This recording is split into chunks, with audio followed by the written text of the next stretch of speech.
Hello मेरे प्यारे दोस्तों, तो एक बार फिर से स्वागत है आपका अपने यूट्यूब चैनल लेट्स रूल में। आज हम बात करेंगे जेएसएससी सीजीएल की होने वाली परीक्षा के बारे में, जिसमें हिंदी एक महत्वपूर्ण अंक अर्जित पत्र है, जिसका टोटल मार्क्स जो होगा 300 मार्क्स का होगा, और जिसमें कहानियाँ, उपन्यास, कविताएं और कवि के बारे में भी पढ़ना है। इसी सीरीज में आज हम आपके पास लेके आए हैं एक महत्वपूर्ण कहानी, जिस कहानी का शीर्षक है दिल्ली में एक मौत, जिसके लेखक हैं कमलेश्वर। तो आइए शुरू करते हैं आज की हमारी ये कहानी। तो कहानी है जिसमें लेखक कहते हैं, मैं चुपचाप खड़ा सब देख रहा हूँ। अब ना जाने क्यों मुझे मन में लग रहा है कि दीवान चंद की शव यात्रा में कम से कम मुझे तो शामिल हो ही जाना चाहिए था। उसके लड़के से मेरी खासी जान पहचान है, और ऐसे मौके पर तो दुश्मन का साथ भी दिया जाता है। सर्दी की वजह से मेरी हिम्मत छूट रही है, पर मन में कहीं शव यात्रा में शामिल होने की बात भीतर ही भीतर कोंच रही है। इसमें लेखक सोच रहे हैं कि अभी जो दीवान चंद की मृत्यु हुई है, उनके शव यात्रा में उनको भाग लेना चाहिए, क्योंकि उनके लड़के से जो है वो लेखक का अच्छा जान पहचान हो गया है। पर लेखक के अंदर कहीं ना कहीं संकोच है, क्योंकि सर्दी का मौसम है और सर्दी बहुत ज़ोरों पर है, इसलिए उन्हें अंदर ही अंदर संकोच हो रहा है। फिर कहानी आगे बढ़ता है। कवि कहते हैं, लेखक कहते हैं, चारों तरफ कोहरा छाया हुआ है। सुबह के 9 बजे हैं, लेकिन पूरी दिल्ली धुंध में लिपटी हुई है। सड़कें नम हैं, पेड़ भीगे हुए हैं, कुछ भी साफ दिखाई नहीं देता। जिंदगी की हलचल का पता आवाज़ों से लग रहा है। ये आवाज़ें कानों में बस गई हैं। घर के हर हिस्से से आवाज़ें आ रही हैं। बांसवानी के नौकर ने रोज़ की तरह स्टोव जला दिया है। उसकी सनसनाहट दीवार के पार से आ रही है। बगल वाले कमरे में अतुल मवानी जूते पर पॉलिश कर रहा है। ऊपर सरदार जी मूँछों पर फिक्सो लगा रहे हैं। उनकी खिड़की के पर्दे पर के पार जलता हुआ बल्ब बड़े मोती की तरह चमक रहा है। सब दरवाजे बंद हैं, सब खिड़कियों पर पर्दे हैं, लेकिन हर हिस्से में जिंदगी की खनक है। 3 मंजिले पर वासवानी ने बाथरूम का दरवाज़ा बंद किया और पाइप खोल दिया है। यहाँ पे लेखक सुबह के 9 बजे पर आसपास की हलचलों पर ध्यान देते हुए प्रत्येक की गतिविधियों को इसमें जिक्र कर रहे हैं। फिर आगे बताते हैं, कोहरे पे बसें दौड़ रही हैं। जू जू करते भारी टायरों की आवाज़ें दूर से नज़दीक आती हैं और फिर दूर हो जाती हैं। मोटर रिक्शे बेतहास भागे चले जा रहे हैं। टैक्सी का मीटर अभी किसी ने डाउन किया है। पड़ोस के डॉक्टर के यहाँ फ़ोन की घंटी बज रही है, और पिछवाड़े गली से गुजरती हुई कुछ लड़कियाँ सुबह की शिफ्ट जा रही हैं। फिर लेखक जो है आसपास की गतिविधियों पर और भी बारीकी से प्रकाश डालते हैं कि उस समय क्या क्या गतिविधियां हो रही हैं। फिर लेखक कहते हैं, सख्त सर्दी है, सड़कें ठिठुरी हुई हैं। कोहरे के बादलों को चीरती हुई कारें, बसें हॉर्न बजाती हुई भाग रही हैं। सड़कों और पटरियों पर भीड़ है, पर कोहरे पे लिपटा हुआ हर आदमी भटकती हुई रूह की तरह लग रहा है। वे रूहें चुपचाप धुंध के समुंदर में बढ़ती जा रही है। बसों में भीड़ है, लोग ठंडी सीटों पर सिकुड़े हुए बैठे हैं, और कुछ लोगों के बीच में ईसा की तरह सलीब पर लटके हुए हैं। बाहें पसारे, उनकी हथेलियों में कीले नहीं हैं, बस की बर्फीली चमकदार छड़ें हैं। अब इसमें लेखक कहते हैं कि कैसे लोग सुबह की गतिविधि में अपने अपने काम पे जा रहे हैं। बसें चल रही हैं, कारें चल रही हैं, उनकी हॉर्न बज रही हैं। लोग ठंड से सिकुड़े हुए बस पे सफ़र कर रहे हैं, और उन्होंने बस पे सफ़र करते हुए व्यक्तियों की तुलना ईसा से की है, जिनको सूली पर लटका दिया गया था। बस अंतर यही था कि उन्हें कीलों से लटकाया गया था, पर यहाँ पे लोग बस की चमकदार बर्फीली छड़ों को पकड़े हुए लटके थे। फिर लेखक कहते हैं, और ऐसे में दूर से एक अर्थी सड़क पर चली आ रही है। इस अर्थी की कब्र अखबार में है, मैंने अभी वही पढ़ी है, इसी मौत की खबर होगी। अखबार में छपा है, आज रात करोल बाग के मशहूर और लोकप्रिय बिजनेस मैग्नेट सेठ दीवान चंद की मौत इरविन अस्पताल में हो गई है। उनका शव कोठी पर ले आया गया है। कल सुबह 9 बजे उनकी अर्थी आर्य समाज रोड से होती हुई पंचकुइयाँ शमशान भूमि में दाह संस्कार के लिए जाएगी और इस वक्त सड़क पर आती हुई यह अर्थी उन्हीं की होगी। कुछ लोग टोपियां लगाकर मफलर बांधे हुए खामोशी से पीछे पीछे आ रहे हैं। उनकी चाल बहुत धीमी है। कुछ दिखाई पड़ रहा है, कुछ नहीं दिखाई पड़ रहा है, पर मुझे ऐसा लगता है अर्थी के पीछे कुछ आदमी हैं। मेरे दरवाजे पर दस्तक होती है। मैं अखबार एक तरफ रखकर दरवाज़ा खोलता हूँ। अतुल मावनी सामने खड़ा है। अतुल मवानी उनका पड़ोसी है। यार क्या मुसीबत है, अतुल मवानी कहता है। आज कोई आयरन करने वाला भी नहीं आया, ज़रा अपना आयरन देना। अतुल कहता है तो मुझे तसल्ली होती है, नहीं तो उसका चेहरा देखते ही मुझे खटक हुआ कि कहीं शव यात्रा में जाने का बवाल ना खड़ा कर दे।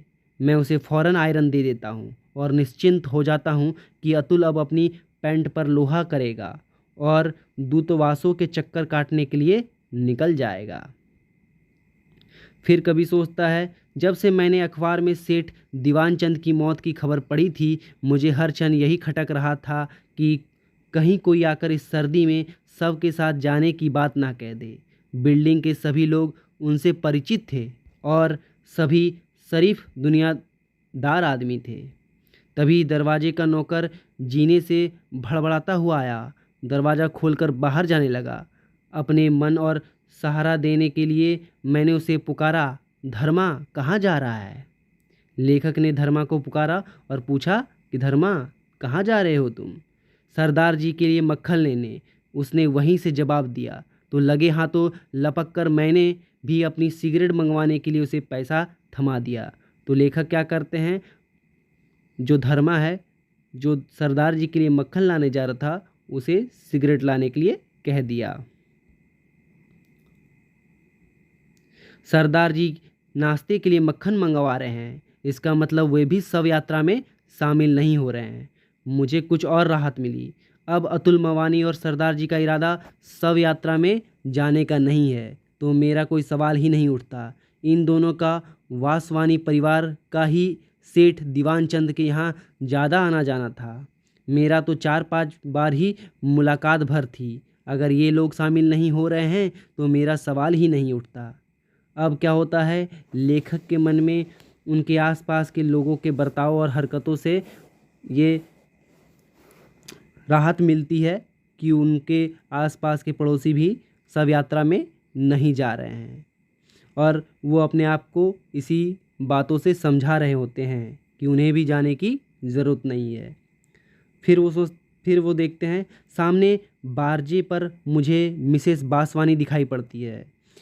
उनके खूबसूरत चेहरे पर अजीब सी सफ़ेदी और होंठों पर पिछली शाम की लिपस्टिक की हल्की लाली अभी भी मौजूद थी। गाउन पहने हुए ही वे निकली हैं और अपना जूड़ा बांध रही है। उनकी आवाज़ सुनाई पड़ती है, दसलग ज़रा मुझे पेस्ट देना प्लीज़। मुझे और राहत मिलती है। इसका मतलब मिस्टर वासवानी भी मैयत में नहीं शामिल हो रहे हैं। दूर आर्या समाज रोड पर अर्थी बहुत आहिस्ता आहिस्ता बढ़ी आ रही है। अतुल मावनी मुझे आयरन लौटाने आता है। मैं आयरन लेकर दरवाज़ा बंद कर लेना चाहता हूँ, पर वह भीतर आकर खड़ा हो जाता है और कहता है, तुमने सुना, दीवान चंद जी की कल मौत हो गई। मैंने अभी अखबार में पढ़ा। मैं सीधा सा जवाब देता हूँ ताकि मौत की बात आगे ना बढ़े। अतुल मवानी के चेहरे पर सफ़ेदी झलक रही है। वह सेव कर चुका है। वह आगे कहता है, बड़े भले आदमी थे दीवान चंद। यह सुनकर मुझे लगता है कि अगर मैंने आगे बात बढ़ाई तो अभी शव यात्रा में शामिल होने की नैतिक जिम्मेदारी हो जाएगी। इसलिए मैं कहता हूँ, तुम्हारे उस काम का क्या हुआ?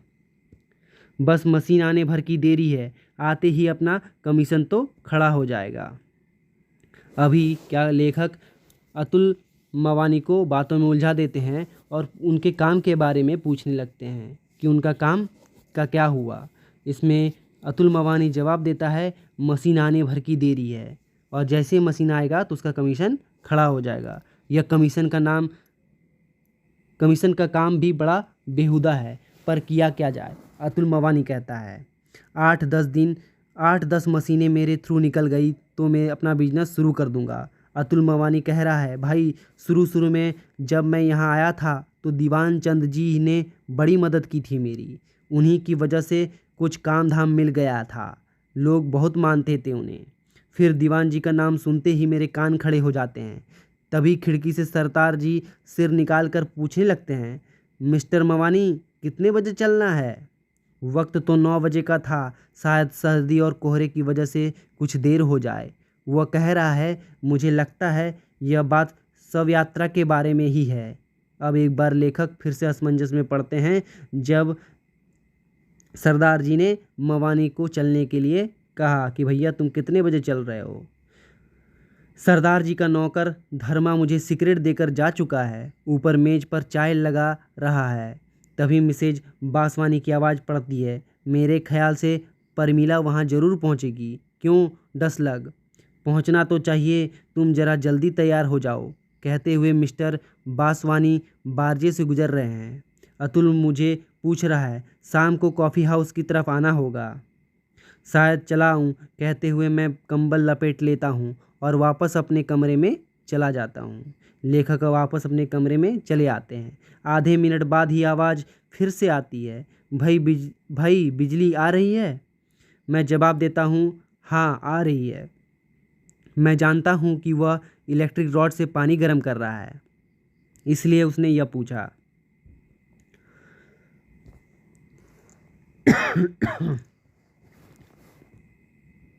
पॉलिश बूट पॉलिश वाला लड़का हर रोज़ की तरह अदब से आवाज़ लगाता है। सरदार जी ने उसे ऊपर पुकार लेते हैं। लड़का बाहर बैठकर पॉलिश करने लगता है और वह अपने नौकर को हिदायत दे रहे हैं, खाना ठीक 1 बजे लेकर आना, पापड़ भूनकर लाना, सलाद भी लाना। मैं जानता हूँ सरदार जी का नौकर कभी वक्त से खाना नहीं पहुँचाता और ना उनके मन की चीज़ें ही पकाता है। बाहर सड़क पर कोहरा अभी भी घना है, सूरज की किरणें का पता नहीं। कुलछे छोले वाले वैष्णव ने अपनी रेड़ी लगाकर खड़ी कर ली है। रोज की तरह वह प्लेट सजा रहा है। अपनी खनखनाहट की आवाज़ आ रही है। 7 नंबर की बस छूट रही है। सूलियों पर लटके ईसा उसमें चले जा रहे हैं। क्यों में खड़े और लोगों को कंडक्टर पेशगी टिकट बांट रहा है। हर बार जब भी वह पैसे वापस करता है तो रेजगारी की खनक यहाँ तक आती है। धुंध में लिपटी रूहों के बीच काली वर्दी वाला कंडक्टर शैतान लग रहा है। यहाँ पे कंडक्टर की तुलना लेखक ने शैतान से कर डाली है और अर्थी अभी कुछ और पास आ गई है। नीली साड़ी पहन लूँ, मिसेज वासवानी ने पूछ रही हैं। वासवानी ने जवाब देने की घुटी घुटी आवाज़ से लग रहा है वह टाई की नॉट ठीक कर रहा है। सरदार जी के नौकर ने उनका सूट ब्रूस से साफ करके हैंगर पर लटका दिया है और सरदार जी शीशे के सामने पगड़ी बांध रहे हैं। अतुल मवानी मेरे सामने से निकला, पोर्टफोलियो उसके हाथ में है। पिछले महीने बनाया हुआ सूट उसने पहन रखा है। उसके चेहरे पर ताजगी है और जूतों पर चमक है। आते ही वह मुझसे पूछता है, तुम नहीं चल रहे हो? और मैं जब तक पूछूं कि वहाँ कहाँ चलना है, वह पूछ रहा है, वो सरदार जी को आवाज़ लगाता है, आइए सरदार जी, अब देर हो रही है, 10 बज चुका है। 2 मिनट बाद ही सरदार जी तैयार होकर नीचे आते हैं कि बासवानी ऊपर से ही मवानी का सूट देखकर पूछती है, ये सूट किधर सिलवाया? उधर खान मार्केट में, बहुत अच्छा सिला है, टेलर का पता हमें भी देना। फिर वह अपनी मिसेस को पुकारता है,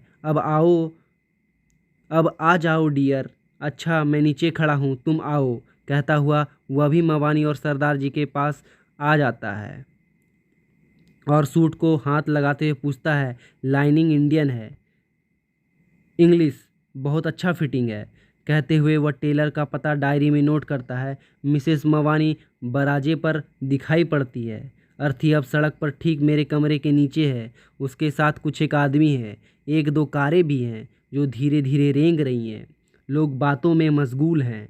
मिसेस बासवानी जूड़ों में फूल लगाते हुए नीचे उतरती है तो सरदार जी अपनी जेब का रुमाल ठीक करने लगते हैं। और इससे पहले कि वे लोग बाहर जाएं, बासवानी मुझसे पूछता है, आप नहीं चल रहे? आप चलिए, मैं आ रहा हूँ, लेखक कहते हैं। पर दूसरे ही क्षण मुझे लगता है कि उसने मुझे कहाँ चलने को कहा है। मैं अभी खड़ा सोच ही रहा हूँ कि वे चारों घर के बाहर हो जाते हैं। अर्थी कुछ और आगे निकल गई है। एक कार पीछे से आती है और अर्थी के पास धीमी होती है। चलाने वाले साहब शव यात्रा में पैदल चलने वाले एक आदमी से कुछ बात कर रहे हैं और कार सर से आगे बढ़ा जाती है। अर्थी के साथ पीछे जाने वाली दोनों कारों भी उसी कार के पीछे सरसराती हुई चली जाती है। मिसेस बासवानी और तीनों लोग टैक्सी स्टैंड की ओर जा रहे हैं। मैं उन्हें देखता रहता हूँ। मिसेस बासवानी ने फर कॉलर डाल रखा है और शायद सरदार जी अपने चमड़े के दस्ताने पहने हैं। वे चारों टैक्सी में बैठ जाते हैं। अब टैक्सी इधर ही आ रही है। उसमें से खिलखिलाने की आवाज़ मुझे सुनाई पड़ रही है। बासवानी आगे सड़क पर जाती अर्थी की ओर इशारा करते हुए ड्राइवर को कुछ बता रहा है। मैं चुपचाप खड़ा सब देख रहा हूँ और अब न जाने क्यों मुझे मन में लग रहा है कि दीवान चंद की शव यात्रा में कम से कम मुझे तो शामिल हो ही जाना चाहिए था। तो एक बार फिर से लेखक के मन में अपने आसपास के पड़ोसी को देखकर एक बार महसूस होता है कि उन्हें भी दीवान चंद की शव यात्रा में शामिल हो जाना चाहिए था। फिर कहानी आगे बढ़ती है और लेखक कहते हैं, उनके लड़के से मेरी खासी जान पहचान है और ऐसे मौके पर तो दुश्मन का साथ भी दिया जाता है। सर्दी की वजह से मेरी हिम्मत छूट रही है, पर मेरे मन में कहीं शव यात्रा में शामिल होने की भीतर ही भीतर खोज रही है। उन चारों की टैक्सी अर्थी के पास धीमी होती है।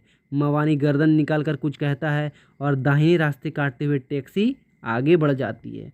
मुझे धक्का सा लगता है और मैंने ओवरकोट पहनकर चप्पलें डालकर नीचे उतर आता हूँ। मुझे मेरे कदम अपने आप अर्थी के पास पहुँचा देते हैं और मैं चुपचाप उसके पीछे पीछे चलने लगता हूँ। 4 आदमी कंधा दिए हुए और 7 आदमी साथ साथ चल रहे हैं।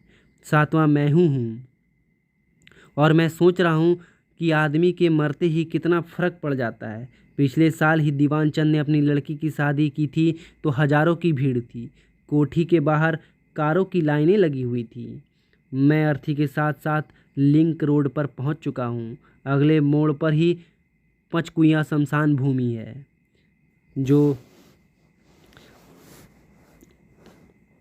जहाँ पे उनका अंतिम संस्कार किया जाना है। और जैसे ही अर्थी मोड़ पर घूमती है, लोगों की भीड़ और कारें की कतार मुझे दिखाई देने लगती है। कुछ स्कूटर भी खड़े हैं। औरतों की भीड़ एक तरफ खड़ी है। उनकी बातें की ऊंचाइयां ध्वनि सुनाई पड़ रही हैं। उनके खड़े होने में वही लचक है जो कनॉट प्लेस में दिखाई देती है। सभी के जूड़ों के स्टाइल अलग अलग है। मर्दों की भीड़ से सिगरेट का धुआं उठ उठकर कोहरों में घुला जा रहा है और बात करती हुई औरतों के लाल लाल होंठ और सफ़ेद दांत चमक रहे हैं। उनकी आंखों में एक गुरूर है। अर्थी को बाहर बने चबूतरे पर रख दिया गया है। अब खामोशी छा गई है। इधर उधर बिखरी हुई भीड़ सबके इर्द उर्द घूम गई है और कारों के सोफर हाथों में फूलों के गुलदस्ते और मालाएं लिए अपनी मालकिनों की नज़रों का इंतज़ार कर रहे हैं। मेरी नज़र बासवानी पर पड़ती है। वह अपनी मिसेस को आंख के इशारे से शव के पास जाने के लिए कह रहा है और वह है कि एक औरत के साथ खड़ी बात कर रही है। सरदार जी और अतुल मवानी भी वहीं खड़े हैं। शव का मुंह खोल दिया गया है। अब औरतें फूल और मालाएं उसके इर्द गिर्द रखती जा रही हैं। सोफर खाली होकर अब कारों के पास खड़े सिगरेट पी रहे हैं। एक महिला माला रखकर कोट की जेब से रुमाल निकालती है और आंखों पर रखकर नाक सुसुराने लगती है और पीछे हट जाती है। और अब सभी औरतें ने रुमाल निकाल लिए हैं और उनकी नाकों से आवाज़ आ रही है। कुछ आदमियों ने अगरबत्तियां जलाकर शव के सिरहाने रख दी है। वे निश्चल खड़े हैं। आवाज़ों से लखरा है, औरतों के दिल को ज़्यादा सदमा पहुंचा है। अतुल मवानी ने अपना पोर्टफोलियो से कोई कागज़ निकालकर वासवानी को दिखा रहा है। मेरे ख्याल से वह पासपोर्ट का फॉर्म है। अब सबको भीतर शमशान भूमि में ले जा रहा है। भीड़ फाटक के बाहर खड़ी देख रही है। सोफरों ने सिगरेट या तो पी ली है या बुझा दी है। वे अपनी अपनी कारों के पास तैनात हैं। सब अब भी भीतर पहुंच चुका है। मातमपुरी के लिए आए हुए आदमी और औरत अब बाहर की तरफ लौट रहे हैं। कारों के दरवाजे खुलने और बंद होने की आवाज़ें आ रही हैं। स्कूटर स्टार्ट हो रहे हैं और कुछ लोग रीडिंग रोड बस स्टॉप की ओर बढ़ रहे हैं। कोहरा अभी भी घना है। सड़कें बसें से गुजर रही हैं। मिसेज बासवानी कह रही हैं, परमीला ने शाम को बुलाया है, चलोगे ना डियर? कार आ जाएगी, ठीक है ना? बासवानी स्वीकृति में सर हिला रहे हैं। कारों में जाती हुई औरतें मुस्कुराते हुए एक दूसरे से विदा ले रही हैं और बाय बाय की कुछ एक आवाज़ें आ रही हैं। कारें स्टार्ट होकर जा रही हैं। अतुल मवानी और सरदार जी भी रीडिंग रोड बस स्टॉप की ओर बढ़ गए हैं और मैं खड़ा सोच रहा हूँ कि अगर मैं भी तैयार होकर आया तो यहीं से सीधा काम पर निकल जाता। लेकिन अब तो 11:30 बज चुके हैं। चिता में आग लग गई है। 4-5 आदमी पेड़ के नीचे पड़ी बेंच पर बैठे हुए हैं। मेरी तरह वे भी यूं ही चले आए हैं। उन्हें ज़रूर छुट्टी ले रखी होगी, नहीं तो वे भी तैयार होकर आते। मुझे समझ नहीं आ रहा कि घर जाकर तैयार होकर दफ्तर जाऊं या अब एक मौत का बहाना बनाकर आज की छुट्टी ले लूं। आखिर मौत तो हुई ही है और मैं शव यात्रा में शामिल भी हुआ हूं। और यहीं पे कहानी का अंत होता है। तो थैंक यू दोस्तों, मिलते हैं नेक्स्ट वीडियो में। मैं इस टॉपिक का, इस कहानी का आपके सामने ऑब्जेक्टिव क्वेश्चन लेकर आऊँगा और उसमें हम डिटेल्स से क्वेश्चन आंसर के बारे में डिस्कस करेंगे। तब तक के लिए थैंक यू।